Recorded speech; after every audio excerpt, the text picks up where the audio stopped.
Hi guys, so welcome back. This is episode 3 of This Week in Hotels. I'm Guillaume with Josia. We are your hosts for This Week in Hotels.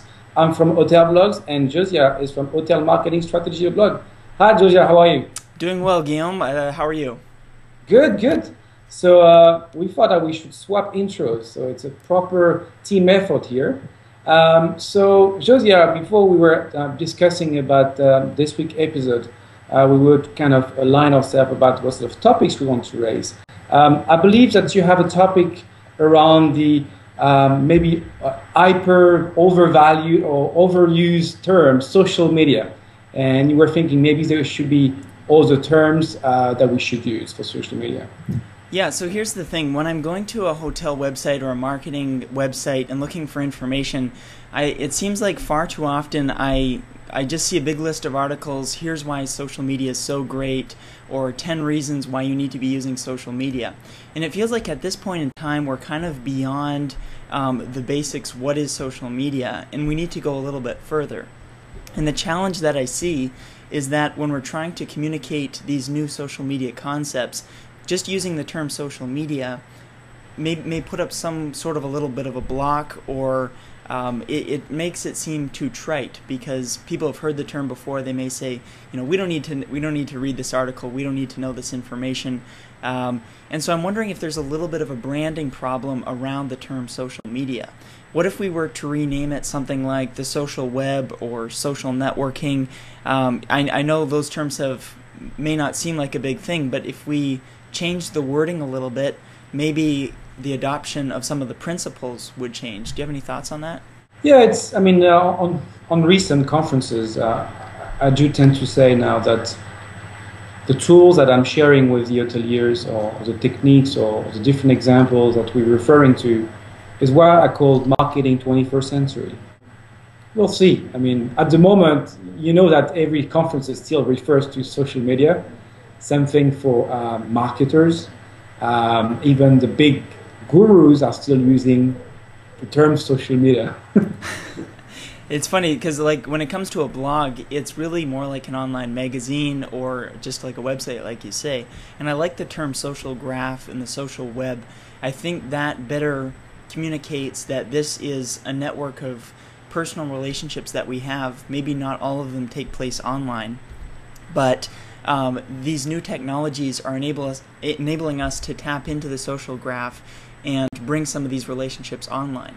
And I don't really like the term Web 3.0. It seems like a buzzword, but the nice thing about it is it's indicating the next generation in web technologies. I think this is really a major shift that's happening, and perhaps it's a little more subtle than the introduction of Web 2.0. I think maybe we're seeing some gradual changes. Facebook's introducing some new technologies where they're bringing their networks onto outside external websites. And so I think it's kind of a subtle change that's going on, but a very important one.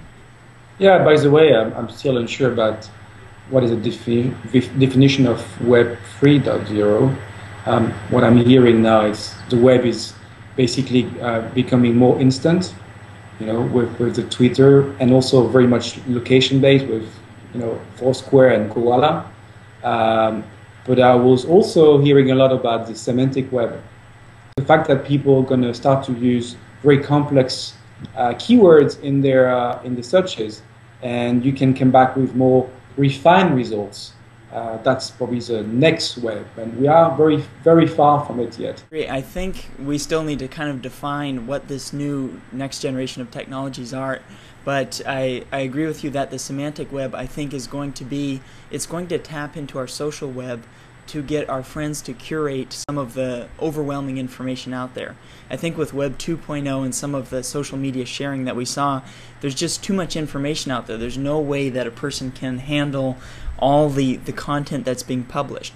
But if you can tap into your social network, your social graph, and get some of your friends to curate or introduce you to important content, I think that's going to be the trend that we see ourselves moving toward. It's a much more personalized web. Maybe we should switch to another topic. It's the mobile version of websites of hotels. I don't know if you have a lot of examples yourself in either some of the clients you work with or some of the hotel chains that you are actually looking at on the website. But I'm just being a proud owner of a Nexus One yesterday, since I've actually smashed my Nokia in Paris the other day. Oh no! So I really took a big step ahead, saying now I need to have a proper smartphone, and I just look at the iPhone and the Nexus One, and I picked the Nexus One. So no advertising, but so I was trying to jiggle with it and look at a lot of website of chains, and I was quite amazed that not so many hotel chains actually have a proper mobile version of it, and also more importantly, how easy it is to book the hotel on a mobile. I think the question in a lot of people's minds is, what is a proper mobile website? Do you have any criteria? What should it include? Obviously, it needs to be accessible on a mobile device, but what are the definitions of that? Does it have to contain certain content? Can it be extremely simple, or does there have to be perhaps a unique functionality that's built specifically for a mobile device? Right, and at the same time, I don't think there are that many solutions to make the booking process very simple for mobile. The only example I've seen so far was from Book Assist, who are providing booking engine for hotels, and the demo actually quite cool product on the iPhone, where literally they reduce the buttons and the functionalities that people would expect to have on a mobile phone. So it was just 6 buttons that just says pictures, rates, description, really compress it to the minimum, and so easy to read as well. And the steps to actually book was very good. Now, the question is, are people ready to submit the credit card on the mobile phone? This is a big issue. I think that a lot of people are maybe a bit worried. Do you think when you're using a mobile device, would you prefer to make a call and book it over the phone, or would you prefer to book a hotel room directly on the mobile website or the mobile application? Well, if I'm already in a location and I'm desperately to book a hotel for this evening, for instance, I think I would just gonna make a call. To be fair, it's very easy. I can even maybe negotiate a rate.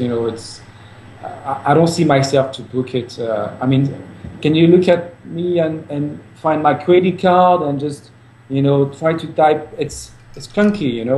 I've seen the Square thing from the Jack Dorsey, founder of Twitter. That seems interesting. This little piece of device when you swipe your card, but I don't believe it's just ready yet. So watch this space.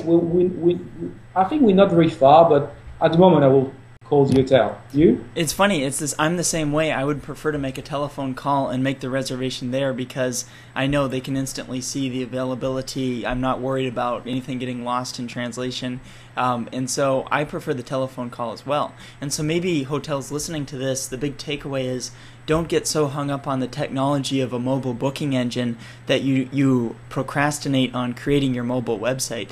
Go ahead and put up a simple mobile site. Maybe it doesn't have to be very complicated, but include in it the functionality that's extremely important. You need the phone number, you want the address of the hotel, maybe a map, photos, just very basic information that you need. And don't get too hung up on the technology. Maybe in the future people will prefer to pay and book their room directly on the mobile device. But for now, I think a lot of people are just wanting a phone number to call in and make that reservation. Guys, feel free to ask any questions. Feel free to share your worries or your strategies. We will be able to really look into those and answer those questions for the next episode. But until next time, we wish you a happy new week. And again, thank you for watching the show. All right, take care. Bye bye.